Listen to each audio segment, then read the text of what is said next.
Yes, we're back again. It is Friday night on the bus. And as I always say, you know what that means is that Friday feeling. I'm sure we've all got that Friday feeling tonight because it's potentially title winning weekend. Granted, it probably should have happened a few weeks ago, but here is where we find ourselves. So tomorrow is a wee trip to Tannadice, the hottest ticket in town. £42 from what I hear. Fair play. Imagine Celtic fans have paid it. But yes, the lucky fans that get up there, will they be witnessing Celtic winning the title 4 in a row? 1 point is all that is needed. So we'll be here talking about that tonight. There is a third person with us as well tonight. He's just came into the studio. Connor, hello. Right, how's it going? How you doing? Absolutely great, mate. Absolutely great. Just in time. But yeah, so as you can see, it is a triple threat tonight. It is a three-man team. Connor's obviously just joined us as well. And because it's Friday night, why would he not be here? It is the wise man of the bus. It's Canada's favourite Tim. He is my running buddy on a Friday night. Liam, how are you doing, mate? Brilliant, mate.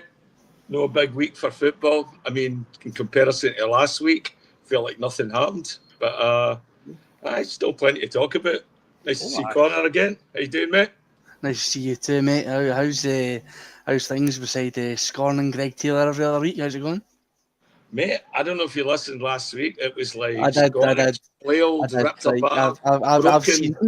I've seen red card challenges with less viscera than that. So yeah, there's last week. It was a 2-footer of an episode, to be fair. Greg Taylor might get mentioned tonight. I'm sure he will. Get the klaxon ready, Graham Tyrrell. I know you're in the chat, so please do. But before we go any further, before we do that, you know what you can do, folks. Do all that good stuff. You know, get on there, hit the like button, help the algorithms out, get the bus recommended to more people in their inboxes on a busy Friday night. As obviously Friday nights do seem to be a very busy time for Celtic Podcast. So if you've chosen to take your seat on the bus, thank you very much. We appreciate it.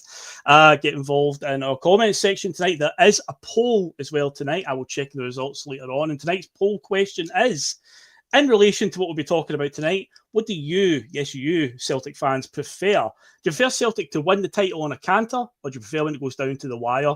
That's what's going to tie into what we are discussing tonight. So how do you like your titles won? Do you like Celtic to dominate it and run away into the distance, or do you like it to go right down to the last day? So get voting in that, and I'll read out the results at the end.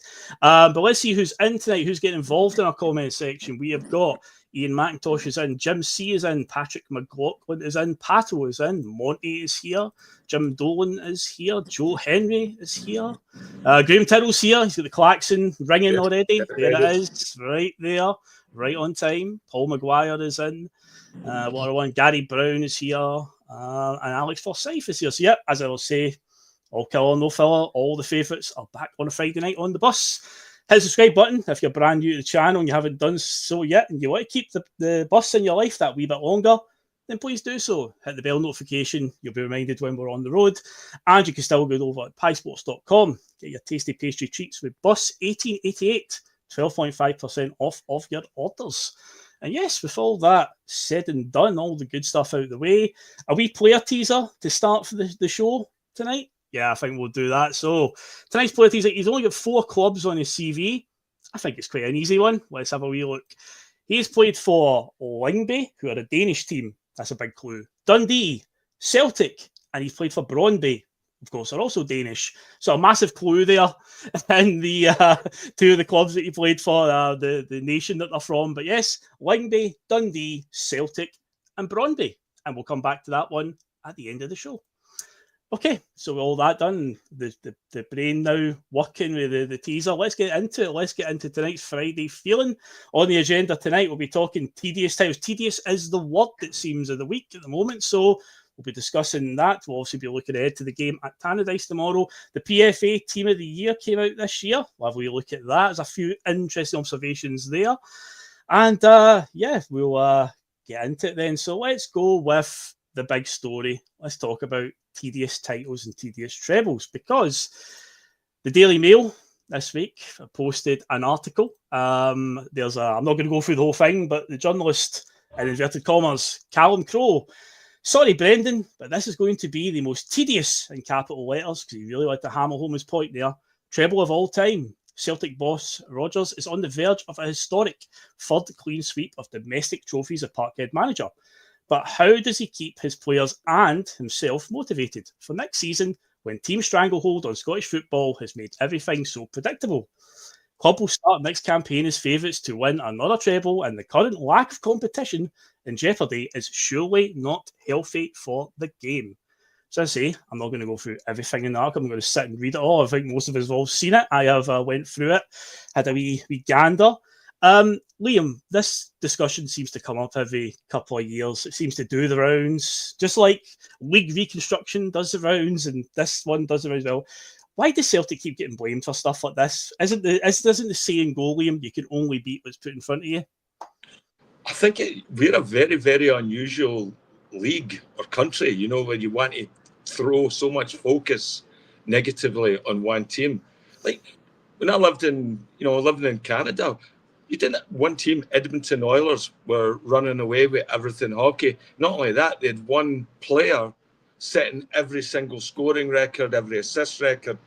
Nobody was ever says, oh, is it tedious? Like, you know, that maybe he needs to have a couple of bad seasons, or, you know, we need to judge him differently in that. And yeah, it just seems to be a thing in Scotland. However, one thing the article does point out, if you strip away the sort of like the media bias and that of it, and you replace tedious with complacency, you might have a point.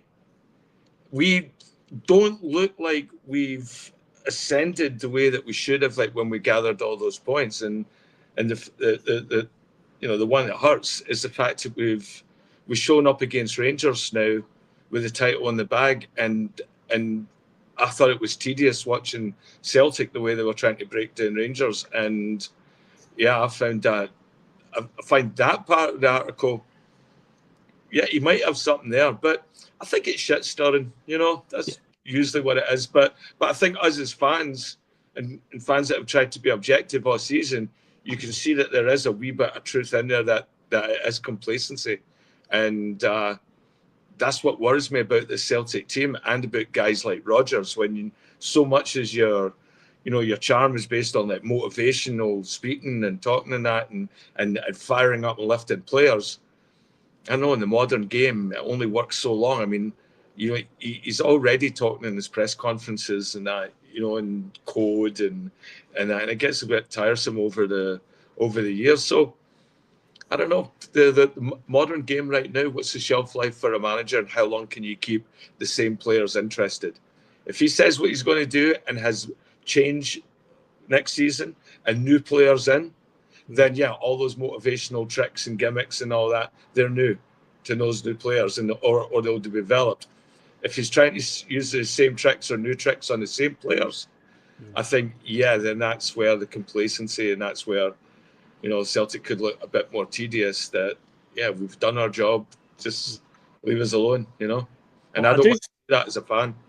I do think there will be, I know it's maybe famous last words, a brave outlook, but I do think there will be quite a refresh of the team in the summer, because all of us fans can see some of them are running on empty right now. And as we know, with the way it works with Celtic, Liam, you know, we do lose players after a couple of years, ones that do have good seasons and whatnot. It does happen. There is going to have to be a bit of a refresh to go again. And I do think they will spend. Obviously, there's some things going on the other side of the city that might affect that, because, you know, our board are very reactive. We'll wait and see if that prompts them into action.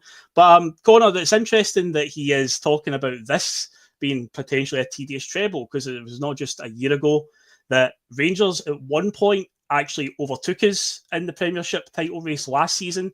And when they did, I can remember the media being they were now the favourites, not just win the league, to win the treble that season. And then Celtic kind of rallied with about 8-9 games to go, went on an undefeated run, ended up winning it. We actually won it with 2 games to go last season, which I thought we'd won it a wee bit earlier. We actually won it the second last game, beating Kilmarnock. And then we just by the skin of our teeth won the Scottish Cup. And again, that was a double. I mean, that's still a very successful season, but no words about tedious and Celtic dominance there, because Rangers obviously ran us a wee bit close. But this season, obviously, they'll know what we've seen. So it's not Celtic's fault. Celtic can only beat what's put in front of them. Celtic have obviously done a bit. Rangers have faltered against a lot of the smaller teams. And again, I just find it weird that Celtic, this seems to be a thing where it's like, big bad Celtic, how dare you go and dominate the way you are? It's becoming tiresome, isn't it, Conor? Aye, I mean, the only thing that's tiresome is the rigmarole and the agenda that the media is putting out, and it's not just from Rangers quarters, because let's be honest, not every single journalist, despite the fact that we want to paint it so as a Rangers fan there has an anti-Celtic agenda. Well, most of them do have an anti-Celtic agenda, because supporters from other clubs all across Scotland, they just hate Celtic, and they all hate Celtic because they're jealous of our success and they know that they can never ever match us and what we've done and what we've tried to do. Let's not be about the bush here. We were not the first club in Scotland. We weren't put there with the money in pocket. We were built up from nothing as an institution, an establishment to help the homeless, help the sick, help the weary Irish immigrants in the East End of Glasgow. And we built ourselves up from that, playing a brand of football, being successful and doing our talking on the pitch, and built ourselves up from nothing, being a charitable institution, to being the juggernauts of Scottish football. And it's a fairy tale, and I mean, long may it continue. And it's something that these other wee clubs who have maybe even been around for longer than what Celtic have can never ever hope to achieve. And it just reeks of absolute jealousy to me. Let's be honest here. If this was Rangers going for a treble, and they wouldn't be saying tedious, they wouldn't be saying boring, they wouldn't be saying any of this shit, because they know for a fact that they had all their hopes on, come on, winning this season, or Barry coming in and really railing the troops up and getting maybe, I don't know, a Scottish Cup or something like that at the tail end of it, to try and, salvage some semblance of hope and prosperity on the greener side of, football. And they're not ever going to have that, because it's a club that are absolutely in the muck, and no amount of, cowboy investors from San Francisco are going to come in and pull that club from out of the depths of hell that they're, rightfully waffling in.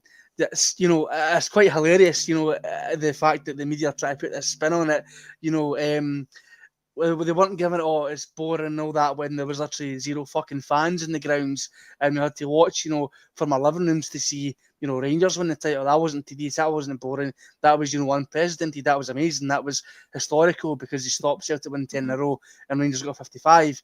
It's absolutely laughable at this point. The media's agenda is so clear and obvious, to just try and take away any shine that Celtic have got on being the unprecedented most successful club in the country, most successful club in the world, and getting an unprecedented 55 titles, which aren't tainted, by the way. None of these are tainted titles with no fans in the ground and a rampant virus killing people all over the world. Keep in mind, they didn't win a treble that season. That was no, they didn't. Way they didn't. And that's another point I was going to come and say is all these other teams are saying, "Oh, it's so bad, Celtic win everything."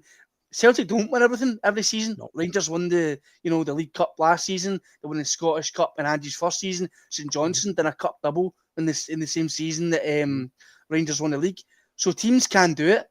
You know what I mean? It just takes a good manager and a good team to go out and do it. And that's what the problem is. The problem isn't Celtic having all this money and being successful. The problem is these Scottish teams not investing properly, getting shit managers in, shit players in, and not playing, a decent brand of football. You're not going to be successful if you just sit and park the bus for 90 plus minutes every single week of game. It's not going to work. Do you know what I mean?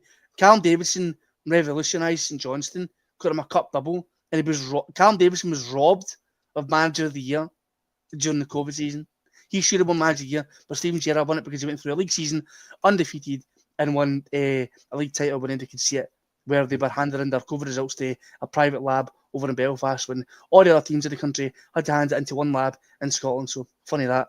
But it's just, it's that, at the end of the day, teams like Aberdeen, Hibs, Hearts should be challenging Celtic and Rangers for going for second, going for Champions League, Europa League football, challenging for cups, challenging for League Cups, Scottish Cups, league titles even, but they don't do it because the investment they take, they don't do it properly. They recycle the same 5 fucking managers with Scottish football, and they just swivel them out the same way that the Premier League recycles players from team to team to team in the top 6.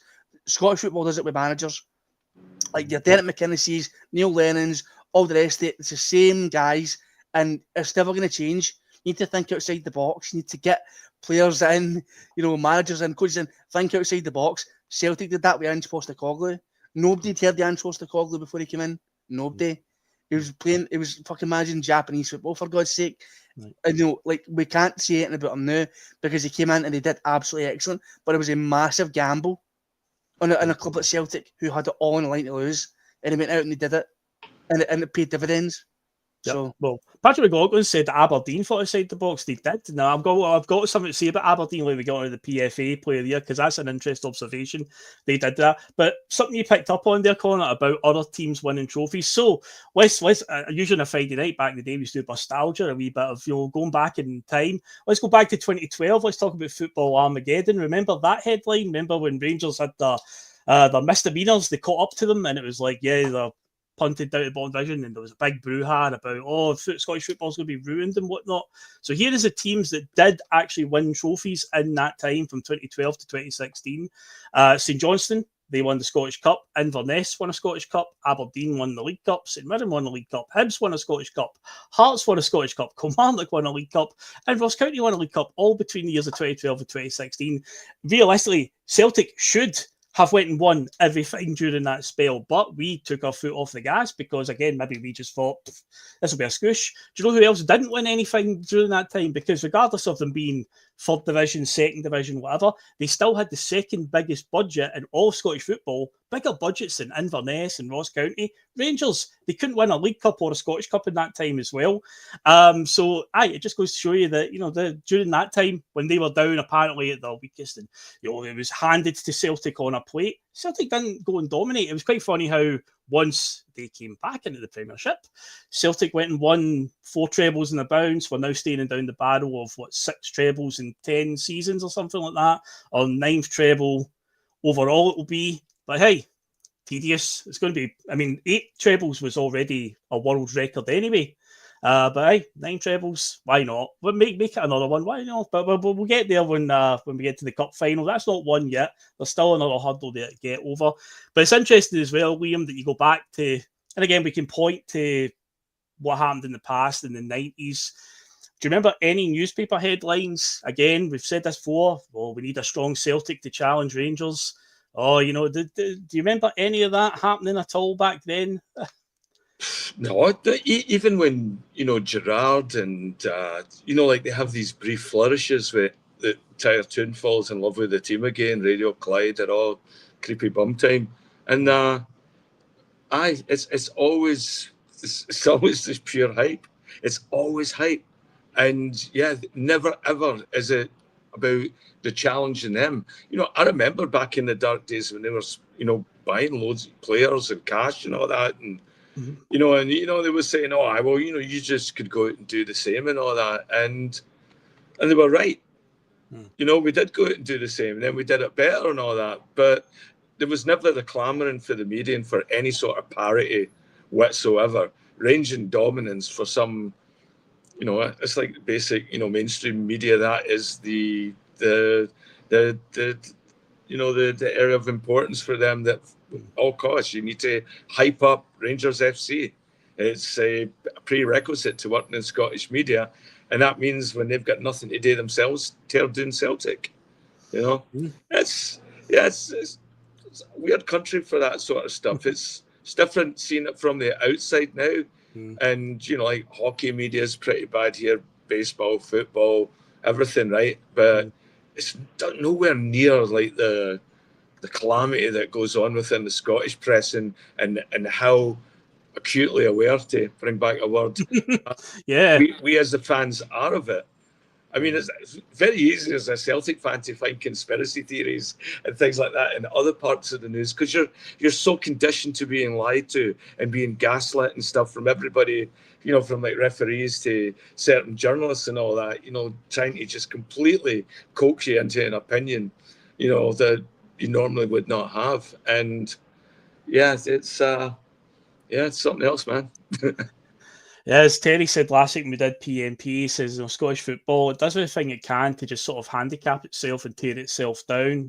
Like Celtic's achievements should be sort of celebrated. You know, instead of articles talking about being a tedious one, again, not Celtic's fault, but I do feel that this just rolls around every couple of years. There's always a big brouhaha about, Celtic are too dominant, but I don't remember such headlines in the 90s. Connor, as Alex Ferguson once said, you never get tired of winning. Are you tired of winning yet, Connor? Is that a serious question? I know. Like here's the thing: is like losers always complain about winners because they never understand the feeling. That's the reason. Like those who, those who don't win will never understand, and those who don't understand don't matter. That's the way that I look at it. See, your St Mirren's, your St Johnstone's, your Motherwells, whoever it is likes to moan like an Aberdeen's, like to moan like fuck about Celtic winning everything and Rangers winning the odd thing because they have a higher budget. It's their fault. Like at the end of the day, we all started off, every single team in this league back in the day started off on equal footing, right? It's up to you if you back then to get yourself up to the upper echelon. I bet Aberdeen fans were saying this shit in the 80s when they were winning league titles and when they were winning European trophies. Aberdeen fans 6 months ago were saying they were going to win the league. Remember exactly, that? Under Jimmy Tilleen before Celtic went and scurried them in the League Cup and then put them back in their wee box. At the end of the day, it's up to you to maintain the level. Now, I think people saying earlier on, I think about what I said, I think about outside the box, look at Aberdeen with Jimmy Tilleen. Jimmy Tilleen has now been outed as a bit of a fraud. The football that Aberdeen play is nothing short of absolute fucking Sunday League garbage, and he's brought in too many players from the likes of your Danes, your Norwegians, all these guys into Scottish football, into the teams, the players who don't understand what it's like to play for a team like Aberdeen, and they can't play properly. They don't understand what it's like. And I watched the semi with Hearts and Aberdeen. Dreadful game. It was one of the worst games of football I've ever seen up until I think extra time. And it was 1-1 at that point. There had been one shot on target. And that's fucking gut. Aberdeen were playing with 11 men against 10, right? And it never seemed like it. It never seemed like they were playing against 10 men. When the only time that Aberdeen came to life, surprisingly, was when Hearts got another player sent off in like the dying embers, the extra time, which is absolutely baffling. Granted, it's the same Aberdeen team that have beaten Rangers, that got a result at Celtic Park, that had a really good unbeaten start to the season, but they didn't keep it up. It's up to the teams to keep up and keep the standards high. And if you keep the standards high, fans will come, they'll buy tickets, you'll get opportunities. Outsiders will look at it and think of it as like some sort of investment opportunity to bring clubs up, invest in them properly. It's their own fault. And look, winning is one of the best feelings in the fucking world. Do you know what I mean? It is genuinely like the high that I feel, right? Celtic winning a game is amazing. Is honestly, it's ecstatic. I feel like the other way of looking at it, Colin, is how gutted are you when Celtic lose? Look at some results this season. It ruins your whole weekend. We have higher standards than everyone else in this league.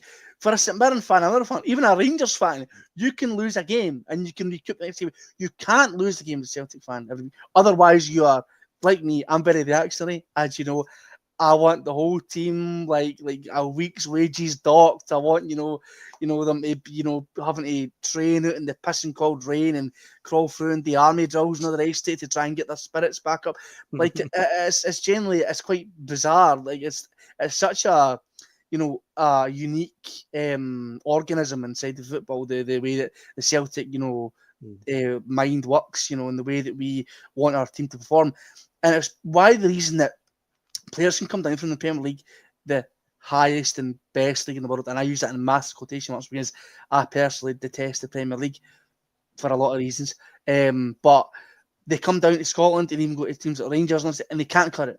They can't cut it, even at this level. And they've had years in the Premier League to perfect and hone their skills. They can't cut it at Celtic because the level is so high, and that is why they're so successful, because the fans demand that be, peak of the peak, top of the top, highest echelon you can get.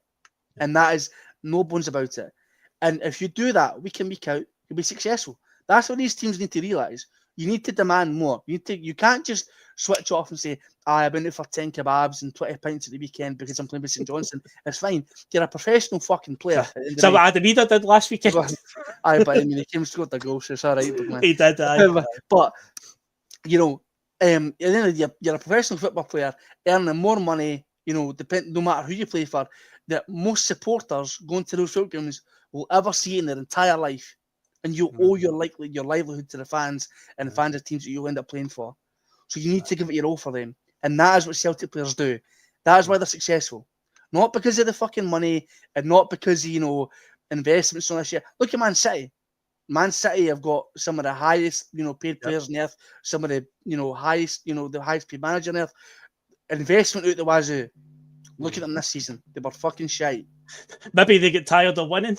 Maybe Pep was sitting here thinking, oh, this is maybe a bit tedious, Oh, yeah, it's a bit tedious. We'll give Liverpool and Arsenal and that all a chance. Do you know what I mean? I mean, the point, it's an absolute moot point that it becomes tedious and boring. Don't tell us how to feel about something you'll never, ever fucking experience. That's it. And say earlier on, like just saying how it affects all of us when we just drop any points. Look at our first game against Dundee United this season, the 0-0 up at Tannadice. The meltdown that came through that. Jesus Christ, we were still well ahead at the top of the table, if I remember correctly as well. And my God, I'll go on Twitter. Jesus Christ, it was an absolute tidal wave of negativity, and that's just from a 0-0 draw. And we're still well comfortable at the top of the league, so it just shows you how it can affect you. So yeah, these articles and whatnot, I say it's just to just stuff things up a wee bit and just to try and discredit us in any way, but it's not. So they should be celebrating Celtic's achievements. It's a world record now. They were always quick enough to tell us about Rangers' world records in the press.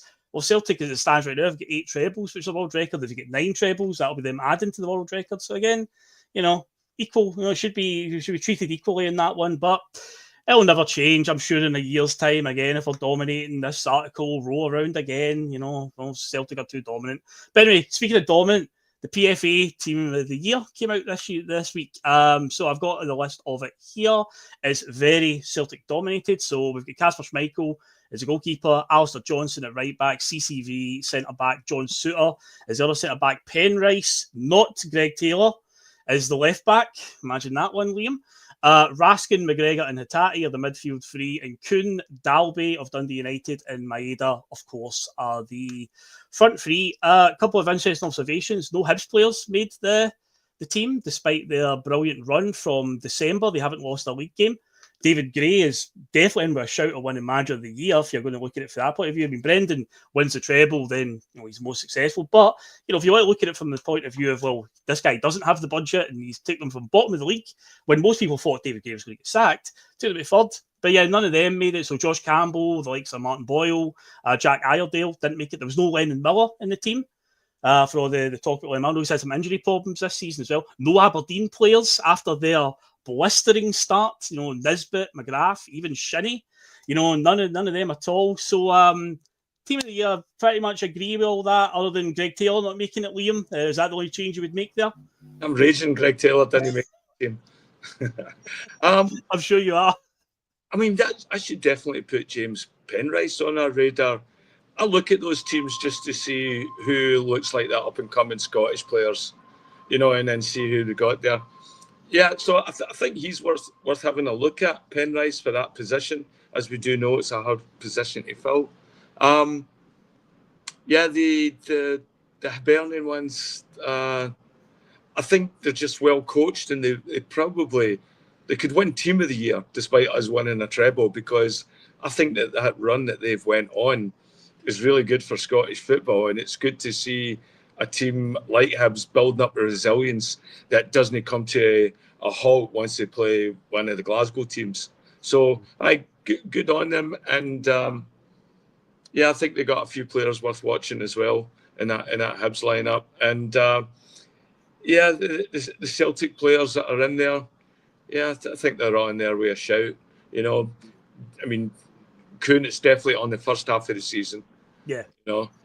And again, you wonder, but was his first half so good that he is now, he can still be in there with a shout, and so it just shows you, maybe it was that good, it was exceptional. I remember us talking about it, and does he have a right to be on it? Yeah, why not? But Souttar's an interesting one as well. Watched him play for Scotland, watched him play for Rangers in Europe and all that, and he looks like he puts in a really good effort and a good game.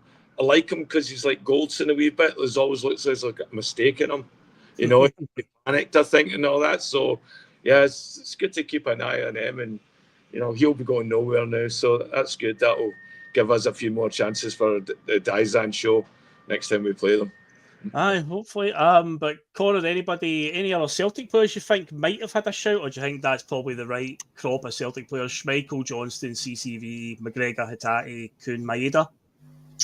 Yeah, we've not seen anybody long enough in any position of the other guys to come in and do it. I mean, Liam Scales maybe at one point I thought he was going to, like, at the beginning of this season.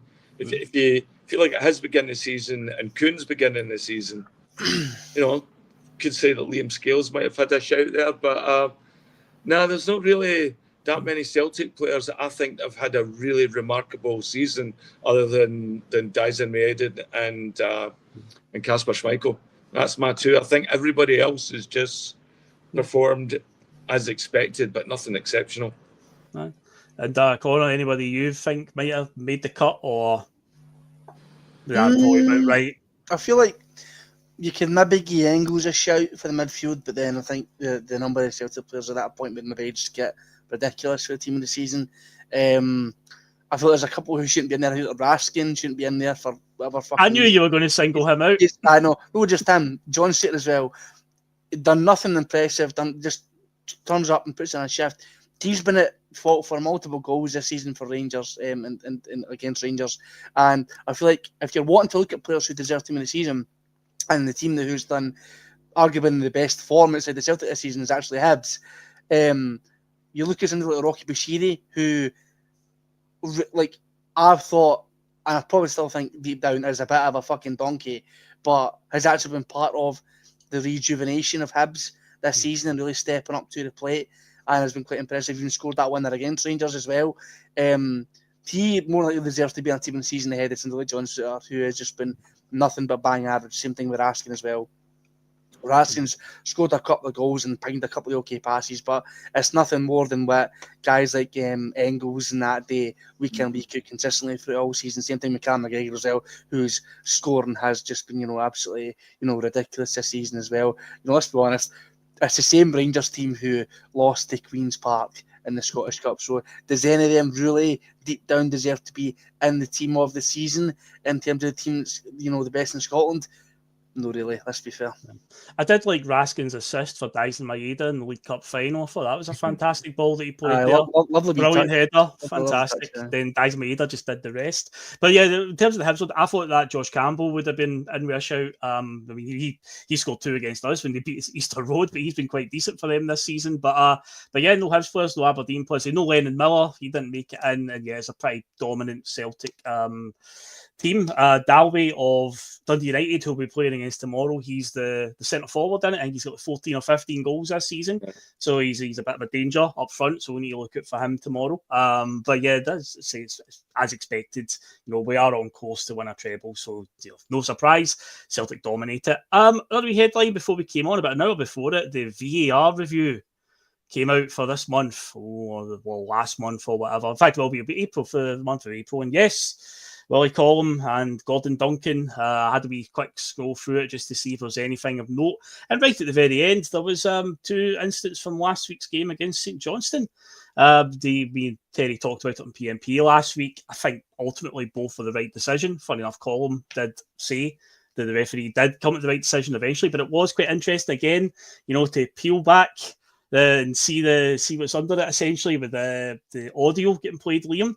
Because I don't know if you've seen the clip yet, but the Adam Ida one with the free kick. So they play the clip and you can hear the referee, what he's saying on the park, and instantly the referee shouts, "No, he's looking for that." That's genuinely what comes out of his mouth, and he thinks that Adam Ida's exaggerated and made the most. And you can hear the referee talking at his microphone saying, "No, he's looking for it. He's looking for it." That boy Kirk picks it up, and as I said last week on PMP, fair play, he puts it right in the top corner. It's an absolute belter of a goal. But of course, the rules are, he's getting pushed in the back. So naturally, the referee has a wee bit of a back and forth with the VAR ref, who I think was Andrew Dallas. Because he kept calling him Andy, so I would assume it was Andrew Dallas. And and he's like, no, he's looking for it. No, he exaggerated it. And he's like, no, I'm looking at the replay. There's 2 hands in the back there. Did you see it? And he's like, oh. So he goes to the screen, he overturns it, and he does seem a bit.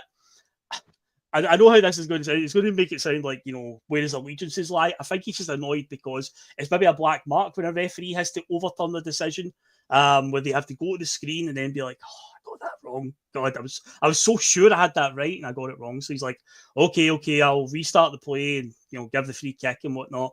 And then the second one, again, they reviewed it. And once again, it wasn't a penalty. I'd say at the time, in real time, looked a penalty. Even seeing the first on the TV, in real time on the TV, again, it looks like a penalty. Willie Collum even said that. It says from watching the footage initially, it does look a penalty. But he also interestingly said that the hand across the face isn't enough to be over the threshold to give a penalty. I suppose it depends, and this is where context comes into it, Liam, with these VAR replays, how fast the replay is. Because see, when it's slowed down, it looks worse when he puts his hand across his face, but see in real time, it's probably just like a light tap. It's nothing really in it. But again, it is interesting, and I do quite like that we've seen this season. This sort of parity. Don't get me wrong, it does infuriate you at times when they do kind of go, yeah, we got that wrong. I guess we'll learn from it next time. But yes, we have also spoken about in recent weeks there has been some consequences for referees as well with the Alan Muir stuff, which is something that we've called out for. That's what we want to see. But I think overall, as we're coming to near the end of the season, the VAR review and Willie Collum's sort of takeover of the referees has been, I'd say, it's been quite successful up to now, and compared to what we had previously under Crawford Allen. I mean, I've seen players flip out at coaches for being overcoached in games. So imagine being a referee and you're getting re-refereed for the VAR room like some twat like Andrew Dallas. I mean, you're out there and you're refereeing and then it's something, oh, no, you don't want to do it like that. You want to do it like this. Like somebody just put you under scrutiny. And Andrew Dallas, I mean, he picks the spots when he wants to show up, right? I mean, so many times where we've been looking for a VAR decision, and it's like, you're sitting there watching the game, you're like, that's got to go to VAR. And then they'll show you a slow motion that they're showing you in the feed, and somehow VAR is still not looking at it. It gets you wonder. It's just like, I remember working with a guy who was in his car and he was working while he was driving. He was like, oh, I got to go on a conference call. So I, okay. And then every 15 minutes, he would say something just randomly, just to sort of get that he was there and stuff like that. And I think that's a lot with these VAR, like assistant referees that are in the room. There's so much wanting to just go out of the way to establish their presence and their value that, yeah, they just get just like nosy wee bunts, And it's like you're there to be factual. And I think you're there to use technology to enhance the decision making of the referee. Whether you think there was enough force or violence or intent or looking for it or pandering or, 1 week is looking for it, the next week is professionalism. He put his body in a place where, the defender had to throw him out the way or something. That's a penalty. So it depends which pitch you're playing it and what team's playing it. But yeah, I can't wait till there's first big referee bust up when one just goes into the trailer and chins one of the other referees, and we can talk about that in Super Scoreboard. Yeah, it's this overall, Connor, how have you felt with from the Crawford Allen era to the Willie Collum? I quite like we're getting a bit more transparency, but yeah, there has been, they're still not perfect. It is still infuriating when they'll just go, oh well, we'll learn from that for the next one. But yeah, the Alan Muir debacle the other week, obviously, it's about time that a referee did sort of get his come up. And so it's not even just a Celtic Rangers thing. The referee was clearly caught just getting the rules completely wrong, talking over the assistant VAR guy who was basically saying, no, we have to do it this way. He's like, no, that ball's out. That's out. No, so he's got no complaints really. But I'm quite encouraged, man. But hopefully, next season we can. Again, it's going to come down. I think it's money, isn't it, Connor? Really, that's the problem here. Scottish football doesn't have the biggest, most high-tech VAR, essentially. But then again, down in England, they do, and they still have their problems. Former manager Ange Postecoglou, he's going through the ringer right now with.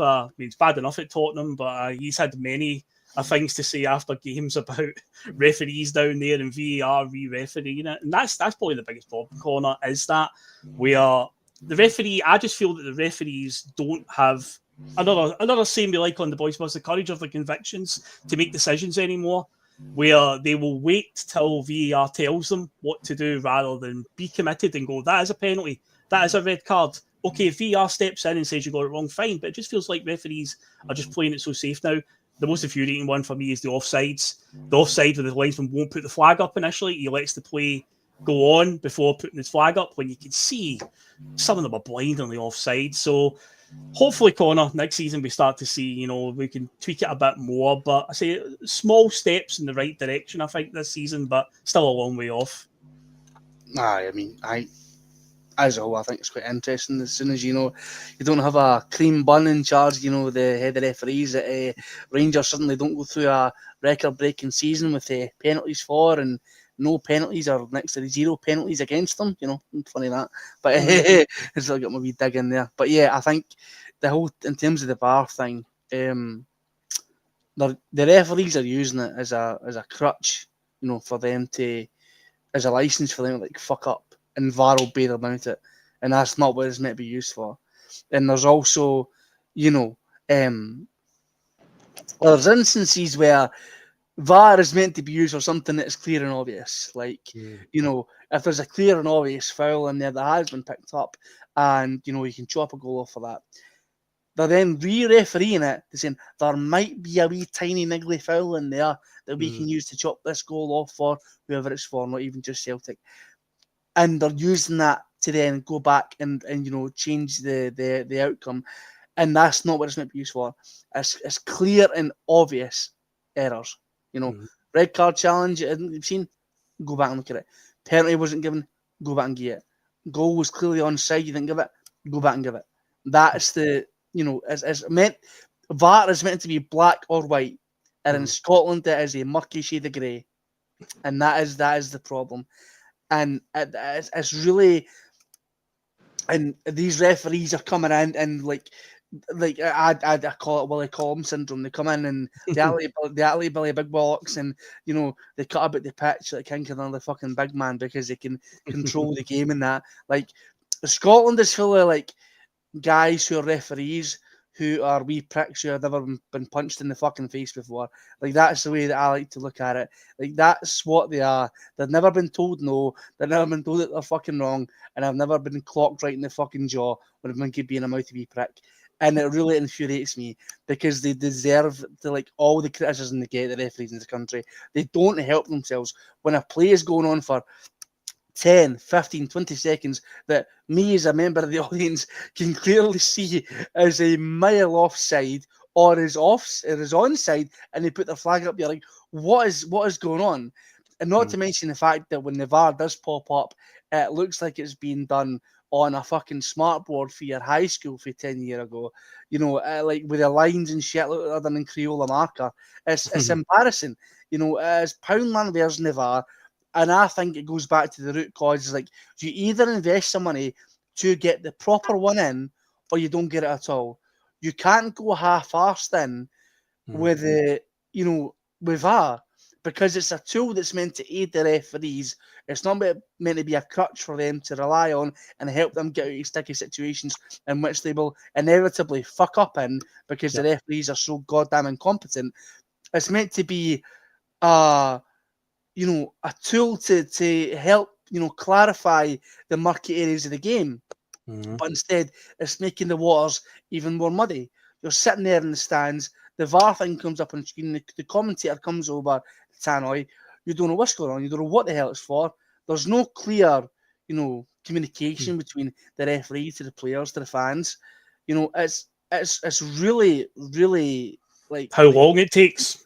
4 minutes, 5 minutes. The referees in down south get a lot of shit, right? But at least in there, you can't be the fan of an opposing team and referee the opposing team's or your team's games.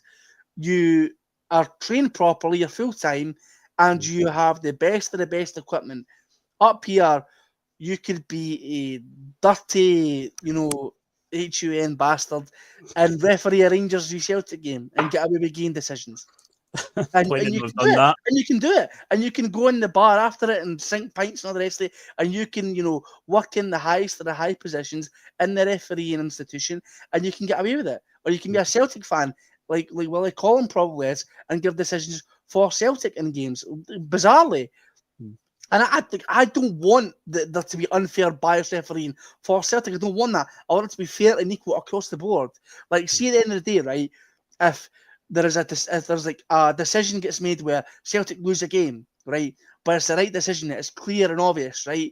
And it's a referee who doesn't have any skin in the game, and it's done to the highest of standards, and it's the total correct decision. I would rather that, even if Celtic lose out on points or, a victory or goals or something like that to help us win stuff in the future, because then we have the transparency and the result we all want in terms of the refereeing. We just want it to be a decent standard, and we don't have that.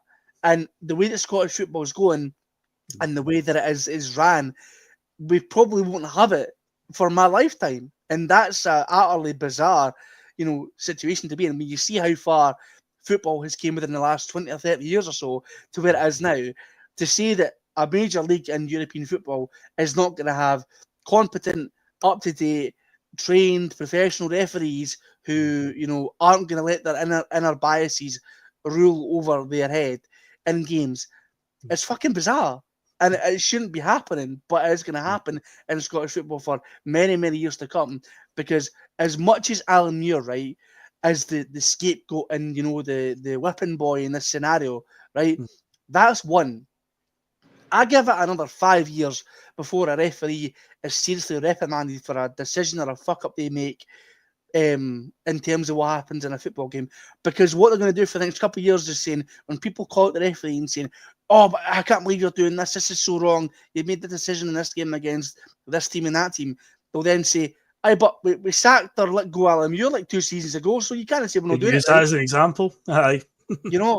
He's the sacrificial lamb, essentially, for the the referee institution to say that they look like they're doing something competent, when the fact of the matter is they're just clearing out the fucking husks that should have been dealt with many moons ago. But I think the last one before that was probably the Dougie McDonald one from 2011 up at Dundee United, Celtic Dundee United game. That one, I think that was the last time something where a referee gets sacked for. That was way before the days of VAR.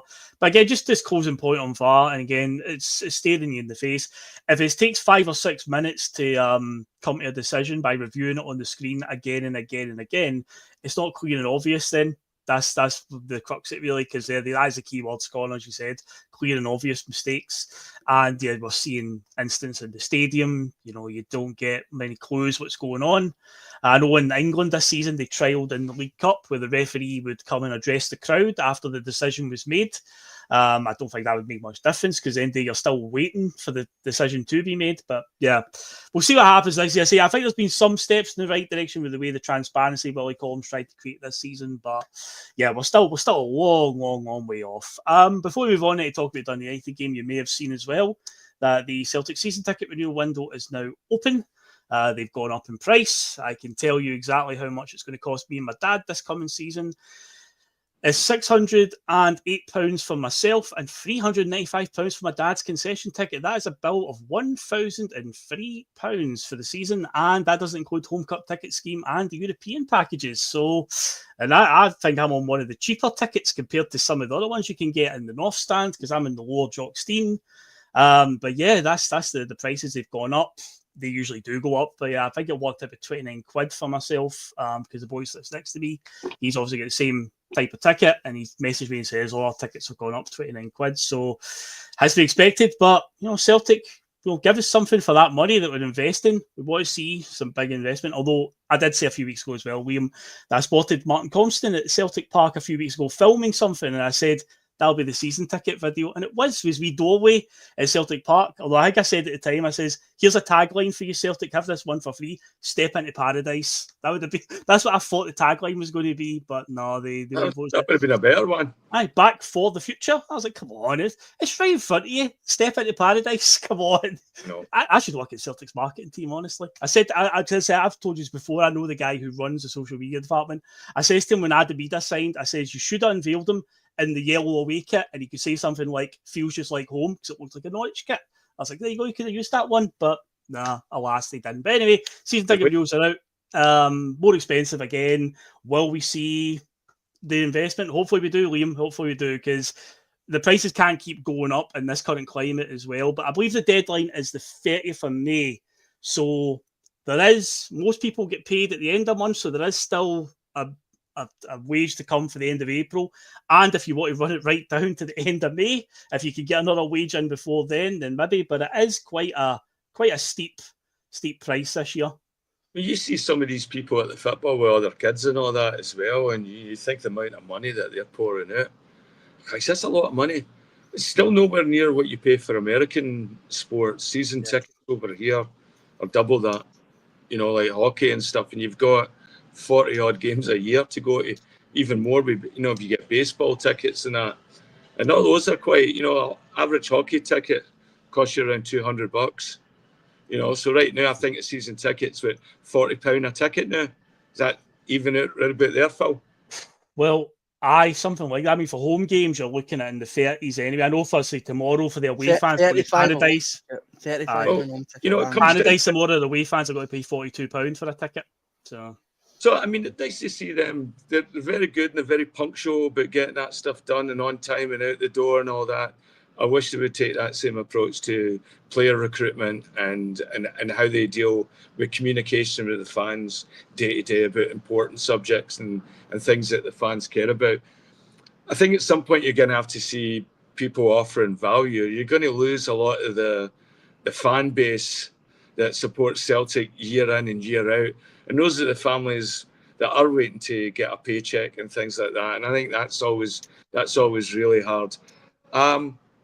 When I go watch games in Bulgaria, one of the things it says when you walk into your stadium at Lokomotiv Plovdiv Park, and you go in there in Bulgarian letters, it translates against modern football. And the average price over there, when I go to see a football game, I pay about 6 or 7 lev, and that is somewhere around maybe £2. Jesus. And it's packed, but you see it full of families and you see it full of that, and that's it, and it stays grassroots. I mean, I don't like Conor, I don't watch Premier League and all that. It's like, for me, it's like going to see Taylor Swift or something, I like more indie or more alternative stuff. Scottish football, Bulgarian football, that's perfect. That fits me to a T. It's a bunch of sparkly, over-commercialised shite. Yeah, I'd rather go and see a cool band rather than somebody that's super famous with a giant light show and all the marketing and all the hype. And I think that's what we are at Celtic. And Celtic board confuse themselves that they think they're Taylor Swift and all that. But that's not really the fan base. Our fan base is, the people that do have to save up. That is a lot of money and that is an amazing expenditure. And then you get upset because people bring too much of their life into Celtic. Well, Christ, you're paying with your life to go and watch Celtic and all that. So that means you have your right to boo. You got the right to have your opinion. You can express political opinions. I don't care what you do when you're in your seat. That's what you've done and that's what you've paid for. And so I think, the clubs have to be more two-way in their marketing approach. It can't just all be sell.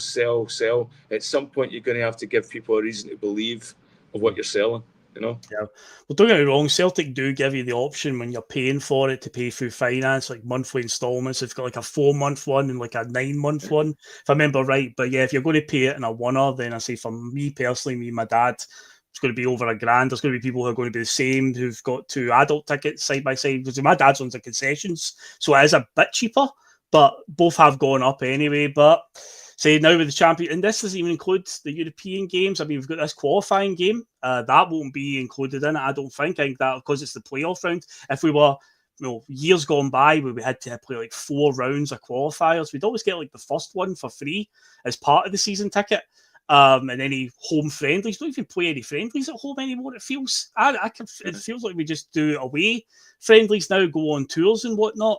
So yeah, so if they can't give us, a freebie with tickets and whatnot, then it's a case of they need to, invest it on the park and give us the best product we can get. And as we said at the top of the show, talk about next season, I expect there to be a bit of a refresh of the squad in the summer. I think it is coming. I think we can all see that there are some players that are running empty. The depth isn't quite what we think it is. But he'll be over to Brendan in the summer to do that. He obviously put his message out as well, about being back for the future. So, well, over to you, Celtic. Let's see what you do. But anyway, let's move on to talk about the game tomorrow. Why we're all here. Could it be a title at Tannadice? It's the first time it's happened in recent years. We won it there in 2008. You'll remember Thursday night, helicopter Thursday. Celtic and Rangers went to the last game that night, and it was rearranged because of, well, numerous things that season. Rangers fans will tell you the season didn't get extended. It did, because we finished on a Thursday night about 5 days when it was after it was supposed to end, because fixture congestion, because weather got in the way. Motherwell were a big problem that season. The park was an absolute shambles, and so many games kept getting rearranged. Rangers got all the way to the UEFA Cup final. Fair play to them. That obviously wreaked havoc with it. So the Scottish Premiership did the best they could, really, and they extended it by 5 days. It went down to the last day, and Celtic won it. Jan Vuringer Hesselink scored the winner. 2008, Celtic made it 3 in a row under Gordon Strachan, and we'd done it again up at Tannadice very recently, 2022, Ange Postecoglou's first season. We drew 1 each on the night, but that was enough to get us 4 points ahead with a game to go, and that was a title after we obviously had a nightmare in the 2021 season.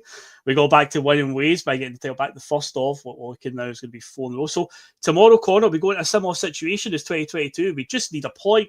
But given that every time Brendan Rodgers has been in this position to win a title, we've actually won 5-0. 5-0 at Tynecastle, 5-0 against Rangers in 2018, and 5-0 last season against Kilmarnock at Rugby Park.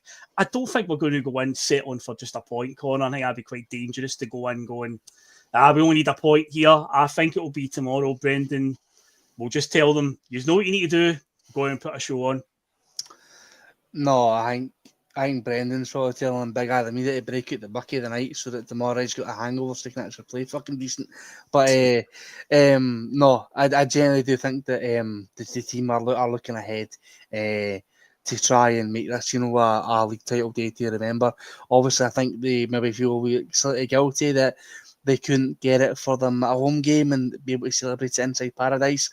And, like you're saying, every day that the Rodgers has won a title with Celtic, it's been about 5-0. So, I wonder what the odds are tomorrow for Celtic to win 5-0 against Dundee United. But I don't want to sugarcoat it. It's not going to be an easy game. Dundee United are still going for a European spot and still challenging for third.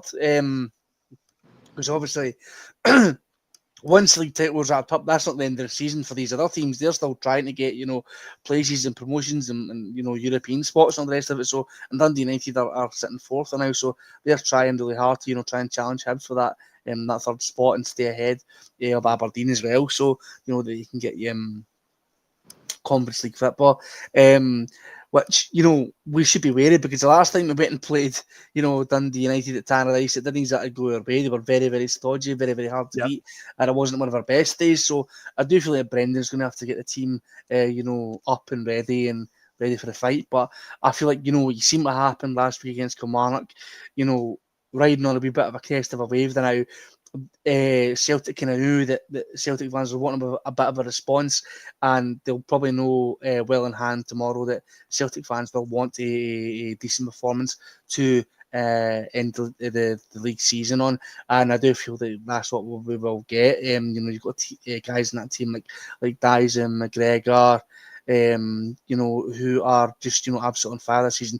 Rio Hatate, who for the past few weeks you could maybe argue has been the best player in the team.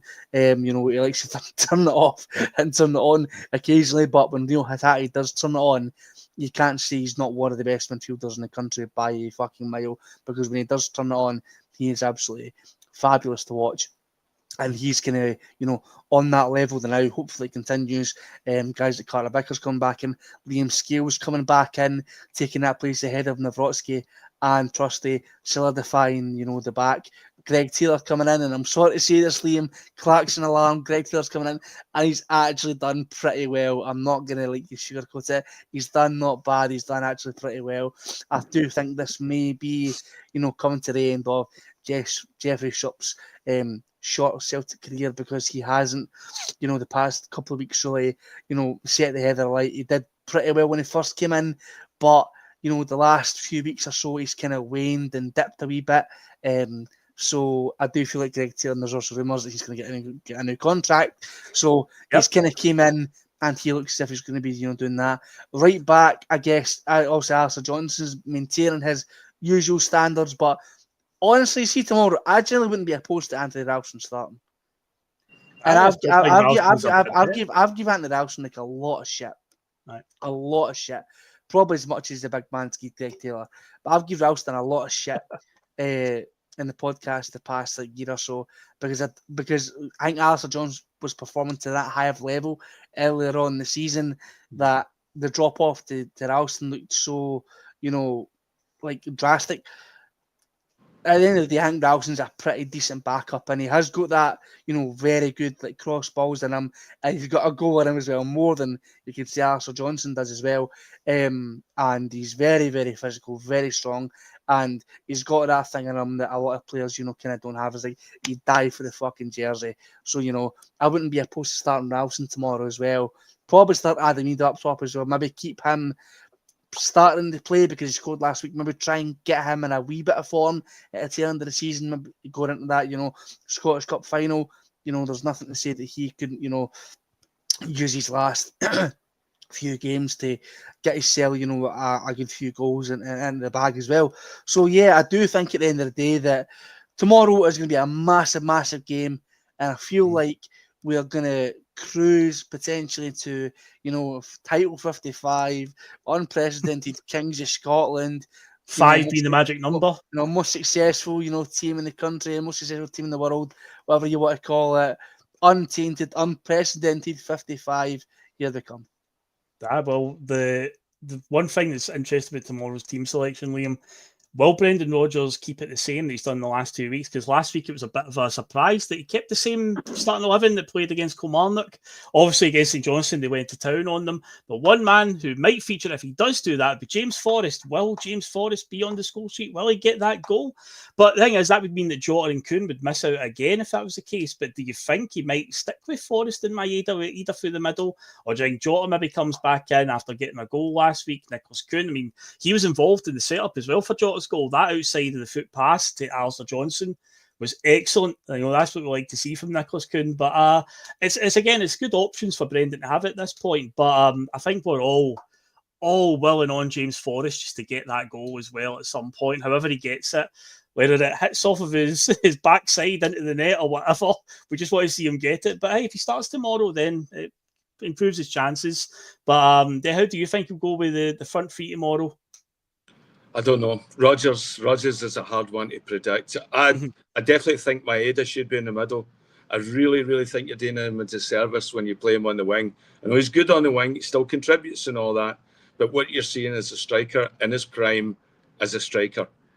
Adam Maeda's no earned it. He's no wrestled that jersey off of Maeda. It's because we need him sometimes on the wing. And so, yeah, we talk about complacency will creep into the team.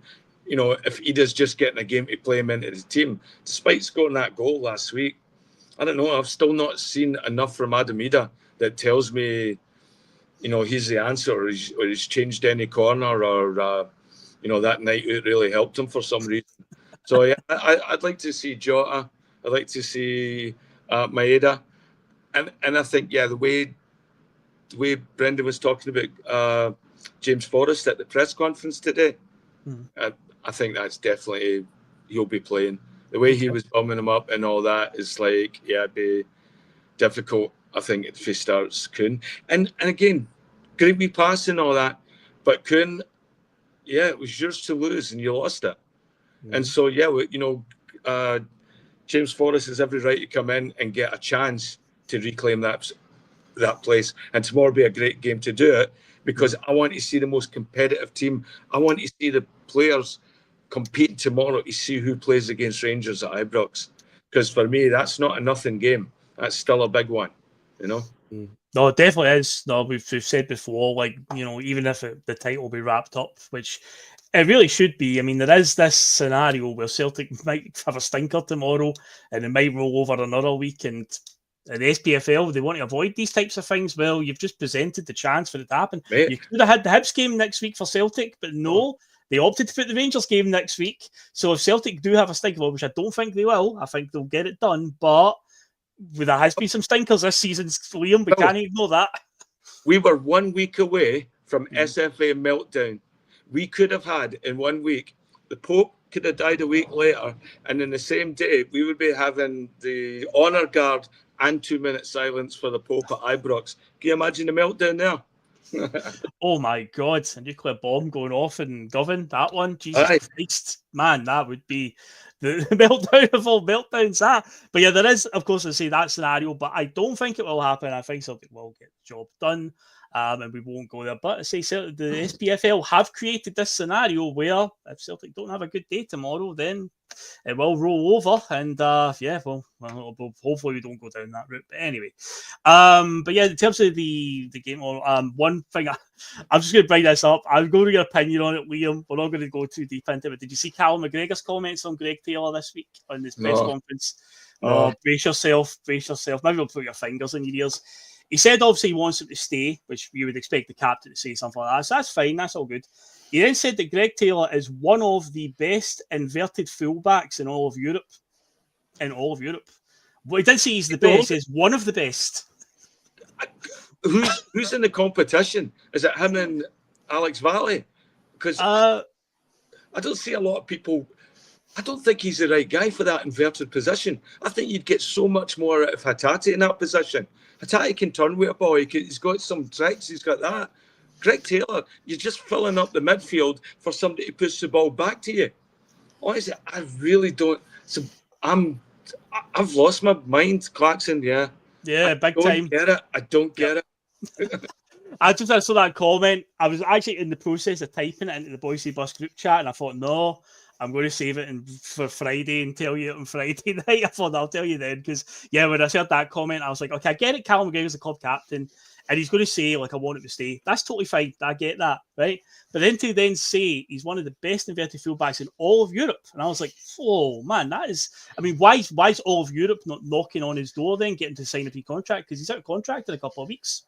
Why not? So there you go. So a bit of a reach there from Callum McGregor, to say the least. But anyway, he's still a Celtic player. Also, he's going to be a Celtic player next season, much to Liam's chagrin. But that feature will stay on the Friday feeling going forward. Then, by the looks of it. But anyway, we've pretty much talked about the team whatnot. We will now go. Well, before we do predictions, we'll do the mystery player. Turns out Graham Tyrrell actually missed this earlier on. He went, "Is there a teaser tonight, Phil?" And I went, "There already was one." Apparently, he missed this. So anyway, tonight's mystery player hidden behind the Boise Bus logo. He had 4 clubs, and he played for a team called Lyngby. They're Danish, big clue. Then he played for Dundee, then Celtic, and he finished his career at Brøndby, another Danish team. Massive clue again. Liam, any idea who's behind the Boise Bus logo? Is that Big Greenock? Is Big Greenock Morten Vikhorst? It is indeed, mate. Morten Vikhorst, a Tommy Burns era player. And when it comes to memories of Morten Vikhorst, the one that stands out to me was this absolute out-of-the-pocket moment where he did a Rabona cross up at Pittodrie. And I want to say Ian Wright scored. It was in the John Barnes season. It was like a diving header, but it was the cross and the height that he got on it with a Rabona cross. It was like just out of nowhere. I say totally out of pocket moment. I mean, Vikhorst was a solid enough player, but this was like, if put it this way, I know it's an old, an easy comparison, but see if a player like Cristiano Ronaldo does that or Lionel Messi does that, it goes viral. Like, it's all over YouTube right away. And obviously, there's a long for the days of YouTube. But like a player doing that nowadays would be like, oh my God. But yeah, that was in the year 2000, I can remember. But I want to say it was Ian Wright that got in the end of it and headed it in. But what's your memories of Big Morten, Big Greenock? I remember him being outstanding for Dundee against us, and it just showed you how good Scottish football was back then. You had different internationals all playing in teams like Dundee and that, because he was a Danish international at the time. And yeah, I thought he was exactly what we needed. Now, he was the one, his career was ended. He had was it Guillain-Barré syndrome or? Yeah, it was something the brain, wasn't it? Aye. And I remember in the early days of YouTube and Celtic Minded, somebody posted a video of him learning to walk again, and it was him just sort of like walking around the touchlines of the park. Oh my God, it was a really emotional documentary on him, and get a heart of a lion just to sort of recover for all that. And now I think he's he was coaching for a while, right? Mm. Was he was. He's a Denmark assistant manager. Yeah. Assistant manager now, right? So Good on him. Honest big player. Was that like a big Scandinavian player coming in? Celtic. I'm surprised Lager Belke didn't fit the description. I thought he looked the part that he would be our next, super Swede or dynamic Dane that could come to Celtic and have a really good career. I think the market would be shopping in more, especially with somebody like Schmeichel in the team. There's got to be a lot, and we had O'Reilly, a lot of good up and coming young Danish players. Aye, no, he did as he was the assistant manager. He is assistant manager at Denmark because when their manager got sacked, he was interim boss for a while, and then there was a whole Matt O'Reilly thing, with Martin Vickers Pickham and whatnot. This was after the Euros. But yeah, so I think he's still part of the coaching staff there. But yeah, say Martin Vickers, that was tonight's mystery player. So Connor, is 5 going to be the magic number tomorrow, as you're saying? Are we going to go up there and win 5-0? Are we just going to win whatever way we do? Is it going to be a bit of a slog? We're going to do a bit of style. What's it going to be tomorrow, Connor?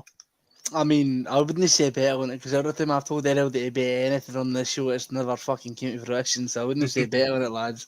But what I will say is that I do not give a fuck as long as Celtic get, the job done over the line, even if it's a scrappy 1-1. I wouldn't hope that is the case, but I would rather that we get a performance worthy of how good we've been this season, because that's I know that me and Mark and other guys and that we've kind of put a wee bit of a negative spin sometimes on how the seasons went this season in terms of some of the performances and stuff like that, but this has been a record-breaking, unprecedented season in terms of Celtic's history, which should be remembered for all time. And then that is nothing to to sniff at and to let just pass by in the annals of Celtic history. It should be remembered and savoured and fucking enjoyed for all it's worth tomorrow when we win the league title. And we shall enjoy it. Sprint over the line, Liam. The manager keeps saying he wants to sprint over the line. Well, he's got 5 league games and a Scottish Cup final to go. So let's begin that sprint tomorrow at Tannadice. Liam, what are you saying for the score? I think 5-0. I just can't wait to walk back through Gastown in the sunny morning and everybody wondering why I'm so happy. Yeah, exactly. So I think it will be, I'll say 3-0 tomorrow. I think we'll go up there, we'll be pretty comfortable and we'll get it done. Dundee United will have their wee moments here and there. Yes, they are 4th, they are fighting for a European place. I do believe now, because Celtic are in the Scottish Cup final, and if Celtic win the Scottish Cup, the top 5 are actually getting European spots, but the 3rd place team is guaranteed European football up until Christmas, so they're trying to chase down Hibs, so it is important that they do go forward. So Dundee United have got something to play for, but I think with what's on the line for us, I think we go up there and we'll get it done. And then it's all eyes on Ibrox next week for a dead rubber, apparently that's a thing. So will we get a guard of honour? Who really gives a shit? Who knows? We'll find out next week, I guess. But yeah, that's another Friday feeling then in the books, folks. So an hour and 13 minutes. So yeah, we've a little bit over the hour, but hopefully you enjoyed it. Hopefully you stuck at home with 74 of you still watching. So hit the old like button as you're logging off there, and that helps us out massively. Enjoy the game tomorrow. Enjoy whatever celebrations you get up to tomorrow if we win the title. Kind of tenants out already. Connor's already celebrating. To a tedious weekend, lads. T is for tenants and T is for tedious. It is. And tomorrow, Russell, I believe, is getting his new Wi-Fi installed on the 30th. So it will probably be me and Terry again doing PMP. I know there's some viewers who are longing for Russell to come back, but at the moment he's still unavailable. So unfortunately, you're going to have me and Terry again. That's just the way it's going to have to be, or else PMP won't happen. So we'll be along, hopefully, with a title celebration PMP as well. And yeah, look out for that. Hit the subscribe button again to be reminded when it's on the road. And we'll see you for that. Enjoy the game tomorrow, folks. Enjoy the celebrations, whatever you get up to. Enjoy the rest of your weekend and whatnot. And yeah, thanks everyone for joining us. Thanks, Liam. Thanks, Connor. And we shall see you on the next one. Catch you later, guys.